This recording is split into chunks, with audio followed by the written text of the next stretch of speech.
welcome to my kitchen. Today we're going to do an episode of Kitchen Basics, and we're going to make some cheese. My friend, TheMrsVolfie, you all know her as Bev. She's a really good friend. We hang out often online. We talk to each other nearly every day, sometimes every other day. She recently did a video where she made a soft, quick goat cheese. And it really didn't take any time at all. And it's a spreadable type of cheese. I'm going to make a similar version, but I'm going to use whole cow's milk, buttermilk, and lemon juice. And I'm going to make what's typically called farmer's cheese or Frommage Blanc, which just means white cheese in French. But it's really easy, and if you knew how easy it was, you'd probably make it for yourself more often. I do highly recommend that you do use a very high quality milk product. My whole milk that I get from my local dairy is very high in fat content, and it is almost borderlines on half and half. So if you want to, you can use half milk and half heavy cream. But today I'm just going to use the whole milk, and I'm going to use buttermilk along with it. So making a large portion, you're going to lose a lot to whey. Do not throw your whey away, because you can use the whey in other ways. That was good. Mm-hmm. You can use it to add to baked goods, breads, pancakes, waffles, that kind of thing. It gives a nice rich flavor, and it boosts the protein content of those things as well. So this is how we're going to make cheese. I'm going to do two different versions of this cheese. That's why I'm making so much of it. I am going to make just a straight Fromage Blanc or farmer's cheese, but then I'm going to take it a step further and I'm going to make a cream cheese with it. And that's going to happen later after the cheese is already set, and we're going to beat it with some heavy cream, and we're going to make a soft spreadable cream cheese product that would be comparable, that you could substitute store-bought cream cheese for. So I'll shut up and I'll get to it. I've got a large pot. This is a 4-quart pot, and this is a half a gallon of whole milk that I bought yesterday. This has been sitting on my kitchen counter overnight because I wanted it to be at room temperature. And this helps too. It doesn't take as long for it to come to the temperature that you want it to come to. The bottom already started to... Yeah, see, it gets very thick. It's very thick. And we'll return that bottle to the store and we'll get credit for it. What we're going to do is we're going to take this milk and we're going to put it on the stove. I'm going to put it on a medium-high heat. And I have my instant read thermometer available right here. The longer you do this, the less you're going to need the thermometer, because you're going to know when it's ready to add the other ingredients to it to become cheese. I feel like a sneeze. Oh, thank you. Pardon me. You're going to want to heat this to 175 degrees. So what we're going to do is we're going to wait. You'll know it's 175 degrees when bubbles begin to form around the edge. Bev went over that too in her video. She used fresh goat's milk from her goats, so she actually heated up her milk in a double boiler because she didn't want to scorch the bottom. I have a very heavy bottomed pot that is clad, so I'm not going to worry about that. I'm going to sit here and I'm going to tend it, and then when it reaches 175 degrees, I'll bring you back and I'll show you the telltale signs of that temperature, and then we'll move forward with the rest of the recipe. While we're waiting for that milk to come up to temperature, I also wanted to mention some of the other ingredients you're going to need. Equipment you're going to need. You're going to need a slotted spoon, okay? Stainless. Preferably stainless steel. You'll notice that all of the vessels that we're using today are stainless steel, and that's just strictly from a sanitation standpoint. These are very clean. You want to make sure that your sink has been cleaned, etc. I have a large pot. This is what we're going to drain the cheese into so that I can then later save the whey into a jar. And I've rinsed that out with cool water. I'm just going to put it in my sink.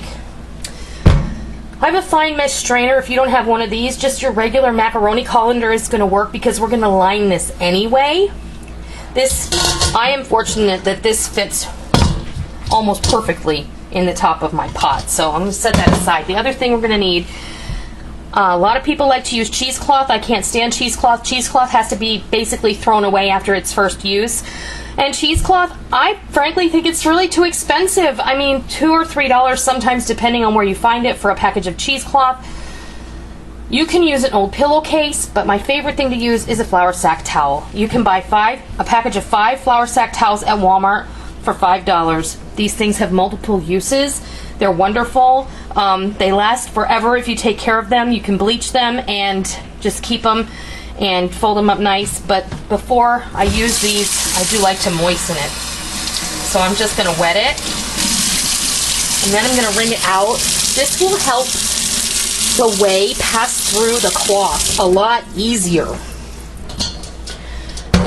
With a lot less work. So this actually is a brand new flour sack towel, so it is nice and clean. And now that it's nice and wet, I also like the flour sack towels because they're nice and large. And when we go ahead and strain our cheese, we're gonna have a lot that we can bundle at the top because we're gonna hang this to let it drain. So this is gonna just stay here. And when we get to the right temperature, we're going to start making cheese, and we'll be right back when that happens. Okay, we're almost at 175, and see, this is what it's going to look like on the instant read thermometer. Okay, I'm going to turn the heat off. You don't want this to boil, okay? Do not let it boil. But you can see on the side here, do you see how this is gently starting to create a foam along the edge of the pot? That's how you can know, and it's steaming, okay? That's how you'll know that your milk is sufficiently heated to begin the next process. All right, oh, and I also wanted to say, start with pasteurized milk. If you have access to raw milk, this part is going to help you pasteurize it. What we do here is we're getting it up to the proper heat in order to facilitate the curd. So this part doesn't have to be stainless steel? This part should be stainless steel or enamel. Okay? The spoon. The wooden spoon is fine. I have 2 cups of room temperature buttermilk. Okay? And I have 2 tablespoons of lemon juice. Stir. You can see it's already starting to form a curd. Gently stir. Can you see? The whey is separating from the curd. That is what is supposed to look like. This is nothing more than really chemical biology. It's chemistry. It's chemistry. Yep. Walter White would be so proud. He could explain it all. He totally could. And what would he say? If you just apply yourself, you'll be successful. Okay, we've turned off the heat. We've separated our curd from our whey, and now we're going to let this sit for 10 minutes. After 10 minutes has passed, we will come back. In this 10 minutes time, you can prepare your strainer and your cheesecloth or your flour sack towel. You can clean up your mess, and then when you come back, you'll be able to strain this and spoon it gently into the flour sack towel. So we'll do that next after 10 minutes has passed. Okay, 10 minutes has passed, and you can see how nice and soft this is. And we're just gonna, you could pour it directly into the cheesecloth or the flour sack towel. Oh, it smells so good. It smells like cheese. But then I think that you risk. It does. What? It smells like cheese? I was expecting it to smell putrid, but it doesn't. No. Not like hard milk. Oh, no. And I think that the secret really is the addition of the buttermilk. Because the buttermilk, you have to understand, the buttermilk is already cultured. But you can do this without buttermilk. You're just going to end up with a less creamy end product. I mean, I made cheese last week, and I didn't use any buttermilk in it.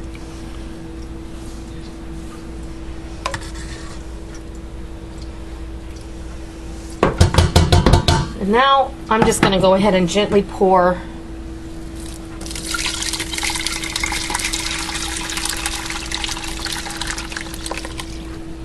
and it will drain. If you have a large enough vessel, it's going to drain just fine. And I'll show you.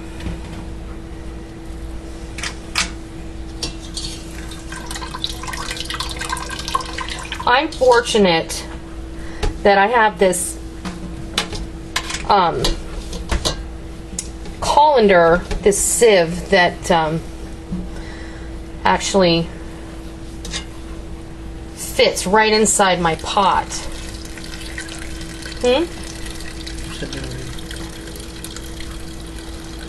So you're just going to want this to strain.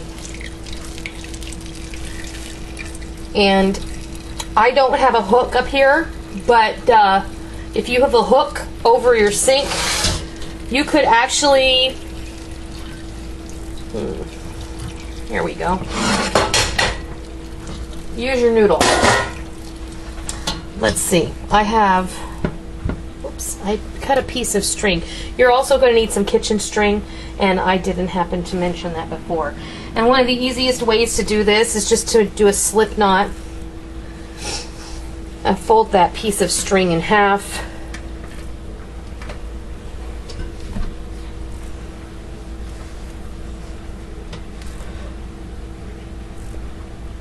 Pull this around.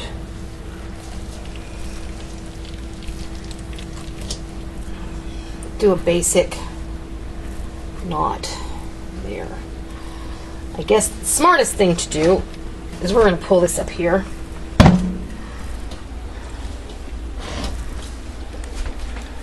Yeah.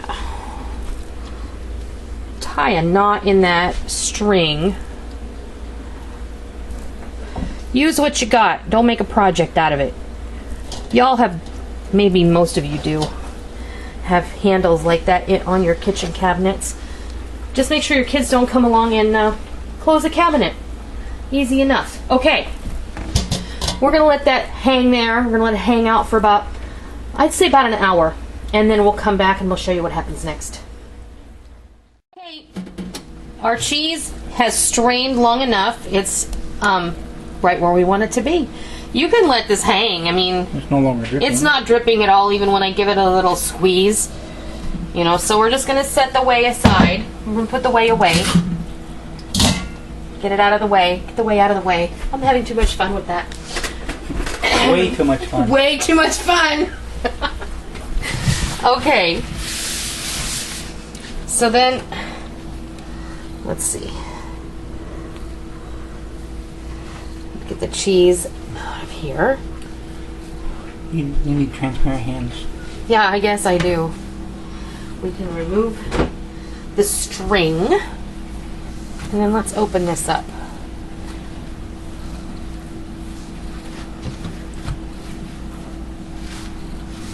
Look at that. And you can just take these little pieces that are off to the side. Crumbs.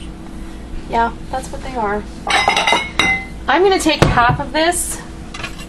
I'm just going to hack this in half, just like that. And put it in that bowl. I'm going to take the other half, put it in this bowl.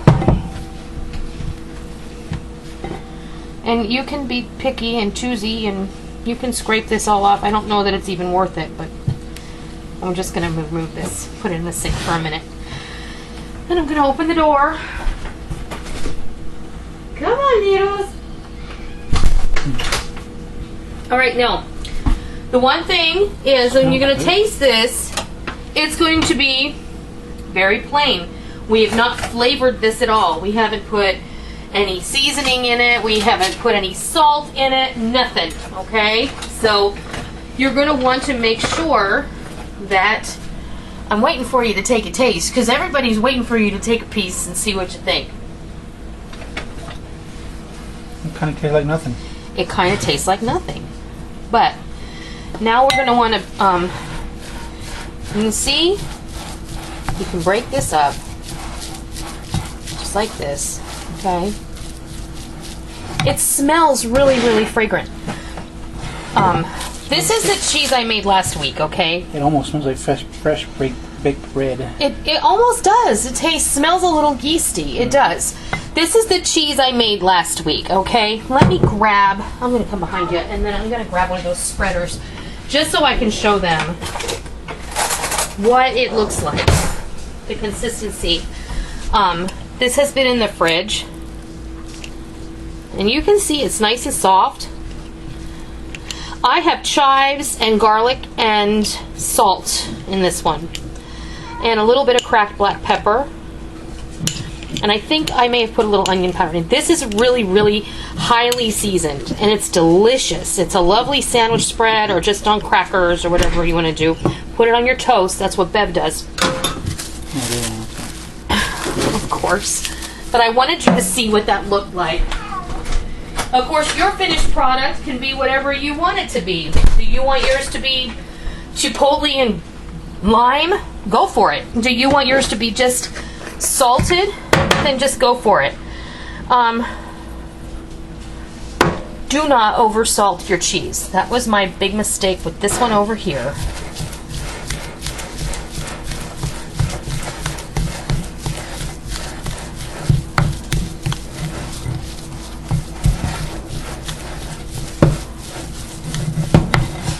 You're going to want to age the cheese just a little bit. You can eat it right now, but if you let it age like overnight at least, and once you get the salt in there, whoops, I didn't mean to hit the camera. It was probably a mistake. Huh? Mm-hmm. You can see, now we put the salt in there, we broke it up, and now we're kind of paddling it with this wooden spoon. It's coming together. It's becoming creamy. Gee, if you had some mixer parts. No kidding, huh? One thing I think I am going to do with this is I'm going to put some herbes de Provence in here.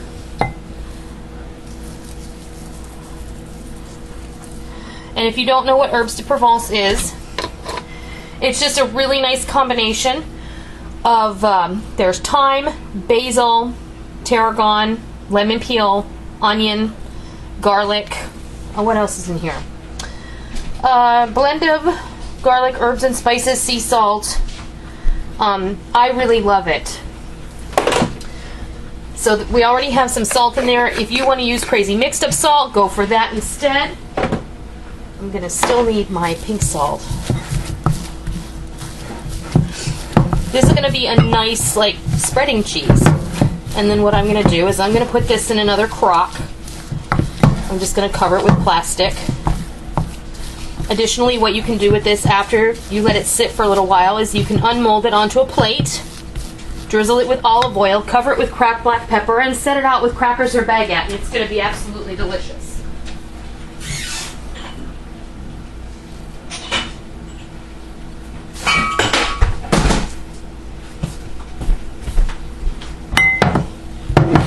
Okay.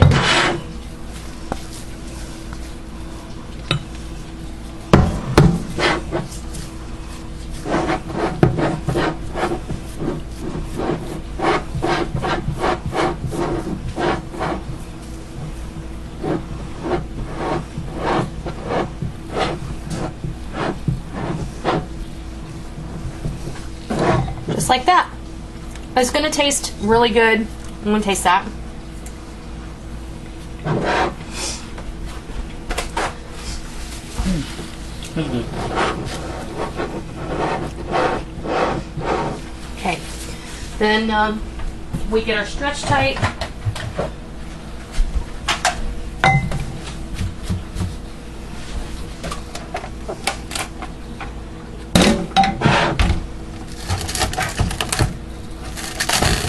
This is the only kind of plastic wrap I ever use, stretch tight. And they have these fabulous little dispensers. I don't think I should. I love this dispenser.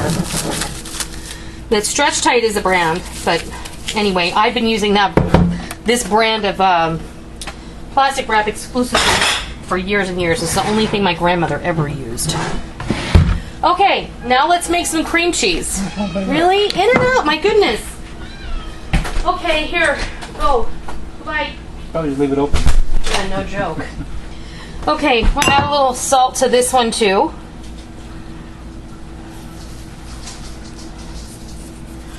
Okay. Now, the only other thing we're going to do is we're going to make this cream cheese, right? So we have to add cream.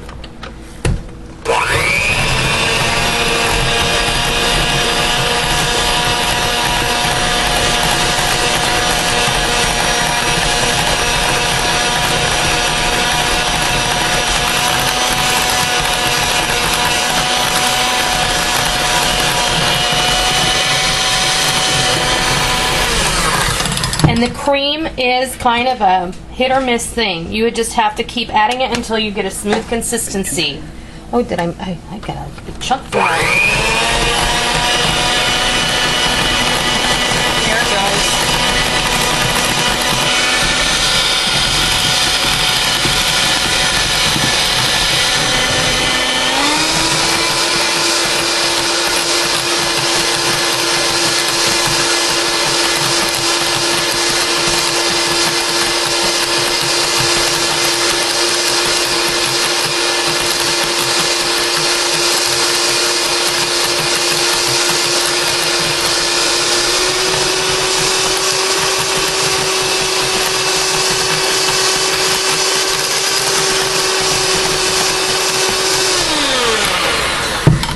Rubber spat.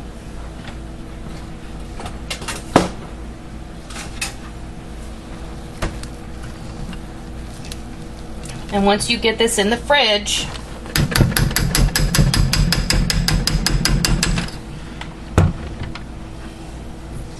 it is going to set up a bit, but you see, there you have cream cheese. It's a little softer, but this is more like whipped cream cheese that you would get, oh, you know, for your bagel, for instance. And you can see the consistency there. Yeah, I knew that was coming. It's got a nice flavor. Yeah. It's fresh cheese. I think it needs a little more salt, frankly. Well, that's some crazy mixed up. You want me to do crazy mixed up? Yeah. Okay. Oh, that's so good.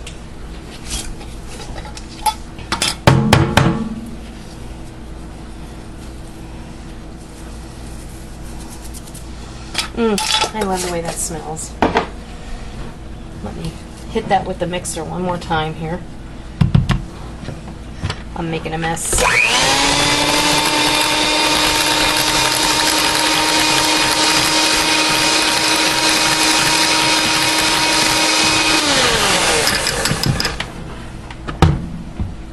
Yeah. There you go. You want to taste that now, honey?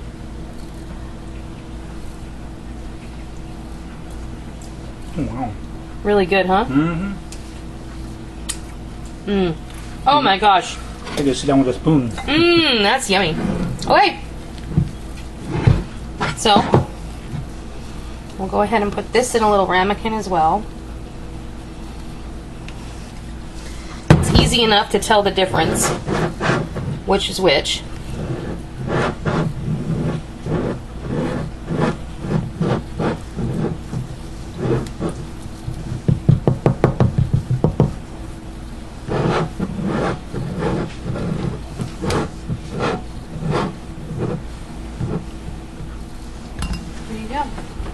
Be really good on the bagel too.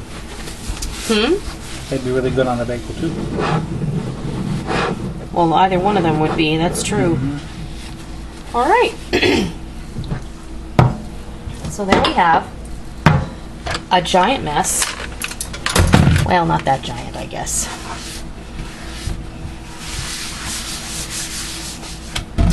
But I bet you didn't realize how easy. And here's the other beautiful thing, okay? Let me unwrap this real quick. The other beautiful thing about being able to do this at home, or just knowing how to do it. How many of us have had some has had some milk, you know, milk gone bad? I always picture, you know, the milk wearing a little leather jacket and has a switchblade. But you know, milk turns quickly. If you don't drink milk fast enough and you've spent all this money, milk is expensive, okay? I pay double what you pay.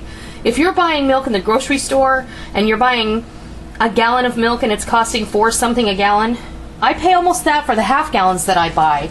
But it's quality milk and I know what I'm getting. So the difference is you have to make the best choice for yourself. But if you have milk or cream that's gone a little south, do not throw it away. It's perfect for making cheese.